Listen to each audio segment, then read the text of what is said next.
Panginoon, alagaan mo ang aking pamilya. Panginoon, maraming salamat sa mga bagong blessings na hatid ng araw na ito. Alam ko, Lord, na marami ka na namang pagpapala na ibibigay sa akin. Tulad na lang ng nagising ako sa araw na ito.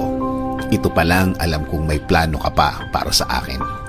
At alam ko, Lord, na lahat ng plano mo, lahat ng bagay na gusto mong gawin sa buhay ko, ikakaganda ng aking buhay. Ikaka-level up ng aking araw-araw. At alam ko din, Lord, na alam mo ang lahat na nangyayari sa aking buhay.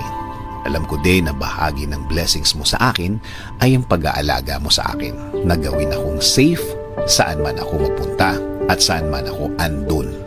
Ginagawa mong safe ang lugar na yon. At alam ko, Lord, na since ikaw ang nanguna ng aking buhay, alam kong patuloy mo akong i-guide sa mga darating na araw at panahon. At sa lahat ng aking gagawin,